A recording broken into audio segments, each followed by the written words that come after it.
और अस्फ़हान में इसलिए किया गया है। अस्सलाम वालेकुम नाज़रीन। ईरान का इसराइल पर हमला और अब इसराइल का जवाबी वार, इस पर बड़ी बहस हो रही है कि इसराइल ने अब जवाबी वार कर लिया, अपना बदला ले लिया। बात करते हैं कि ईरान का क्या इस पर कहना है और क्या वाकई इसराइल ने अपने टारगेट्स को अचीव किया है और इसराइल का बेसिक हदफ क्या था। इसराइल ने क्यों ये हमला किया, इसराइल क्या टारगेट करना चाहता था और जो वो अचीव करना चाहता था क्या उसने अचीव किया भी है कि ये बस बढ़ के ही मारी हैं।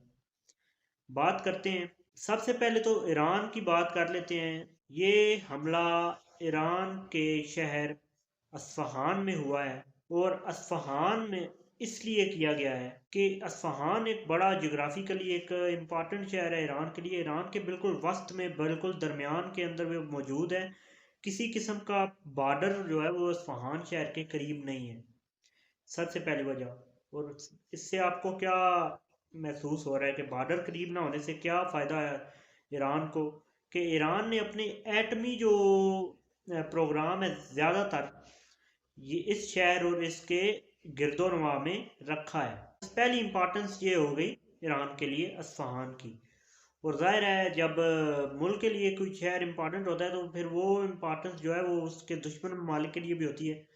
इसलिए अस्फ़हान शहर को जो है वो टारगेट किया गया है इसराइल की जानिब से। लेकिन इसराइल जो करना चाहता था वो कर नहीं पाया। ईरान ने तो बिल्कुल हमले की जो है वो तरदीद की है और कहा है कि किसी किस्म का मिसाइल हमारे मुल्क के अंदर जो आके हिट नहीं किया। जो अमरीकी और बाहर का मीडिया है, फॉरेन इंटरनेशनल मीडिया है, वो सारी भी जो खबरें हैं वो बेबुनियाद फैला रहा है। हमने 3 ड्रोन्स जो हैं वो हवा में मार गिराए हैं और एक क्वाड कॉप्टर जो है इसराइल का वो हमने मार गिराया है, उसके अलावा कुछ भी नहीं था।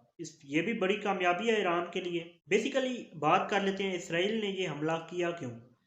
ईरान ने जो अटैक किया था वो रिटेलिएशन में किया था, अपना जवाबी वार करने के लिए रिटेलिएट किया था और जो अपना हमला था वो किया था इसराइल के ऊपर। लेकिन इसराइल को क्या पड़ी थी कि वो उसने जवाबी वार करना था अभी उस जवाब के जवाब में। तो बेसिकली इसराइल की जो है स्ट्रेटजिक पोजीशन और जो इसराइल की साख है उसका सवाल था। इसराइल की साख कमज़ोर हो रही थी और इसराइल जो है वो कमज़ोर पड़ रहा था उस पिछले ईरानी हमले की, क्योंकि आज तक किसी मुल्क ने बराह रास्त इसराइल पर इस तरह से हमला नहीं किया। फ़लस्तीनियों ने तो करना था, ज़ाहिर है फ़लस्तीनियों का तो उन्होंने मुल्क ही फ़लस्तीनियों का लिया हुआ है। तो फ़लस्तीनियों ने जो हमास ने किया था वो एक अलग साइड पे, लेकिन किसी और मुल्क ने आज तक इसराइल के ऊपर इस तादाद में हमला नहीं किया। तो इससे क्या साबित हुआ है कि ये ईरान के इस हमले से इसराइल की साख को नुकसान पहुंच रहा था और इसराइल ने इसका बदला जवाब देना था अपनी साख, अपनी इज्जत को बचाने के लिए दुनिया में, और जो बाकी ममालिक को एक छोटा सा पैगाम देने के लिए कि इतना आसान नहीं है। लेकिन इसराइल कामयाब हुआ या नहीं हुआ इस पर भी बात कर लेते हैं। इसराइल अपनी चाल में, अपनी इस रिटेलिएशन में मुकम्मल तौर पर नाकाम रहा और इस नाकामी के मद्देनज़र रखते हुए, इस नाकामी के पस मंज़र में इसराइल की जो है वो काफ़ी बेइज्जती हो रही है।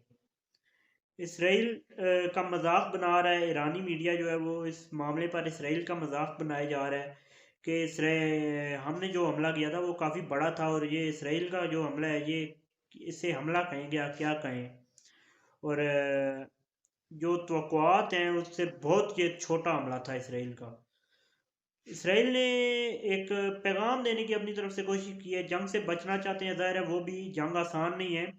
ईरान भी मिलिट्री तौर पे इसराइल से ज़्यादा मजबूत मुल्क है, भले ही वो काफ़ी सारी पाबंदियों के ज़ेरे असर है, ज़ेरे अताब है मगरबी ताकतों के। और मगरबी ताकतों के ज़ेरे अताब मुल्क वही हो सकता है जो उनकी ग़ुलामी से इनकार करे। तो ज़्यादातर बेशतर जो है वो दुनिया में उस वक्त ग़ुलामी उन्हीं की चल रही है वो, लेकिन जो उनकी ग़ुलामी से इनकार करेगा वो उनके ज़ेरे अताब आएगा और उनमें से ईरान एक मुल्क है जो सबसे ज़्यादा मेरे ख्याल से ज़ेर अताब है मगरबी ताकतों के। लेकिन फिर भी मिलिट्री पावर के लिहाज से ये फ़लस्तीन क्या नाम है इसराइल से बहुत बेहतर है। तो लेकिन एक है कि अभी एलानिया तौर पे उनके पास एटॉमिक पावर नहीं है, वो भी बहुत जल्द आ जाएगी एलानिया तौर पे। वैसे कहा जा रहा है कि उनके पास एटम बम है और एटम जो है वो उनके पास मौजूद है। तो यही मेन इस हमले का पस मंज़र है। इस हमले के बारे में जो अब तक की इंफॉर्मेशन है और जो आपके साथ मैं शेयर करना चाहता था वो मैंने शेयर किया है। नेक्स्ट जो भी इस पर पेशरफ्त हुई तो आपके साथ शेयर करेंगे। अब तक के लिए इतना ही, मुझे दीजिए इजाज़त। अल्लाह हाफ़िज़ नासिर, इस दुआ के साथ कि ये जंग जो है वो यहीं पर रुक जाए और खित्ते में मज़ीद जंग ना फैले। इस वीडियो को यहीं पर ख़त्म करते हैं।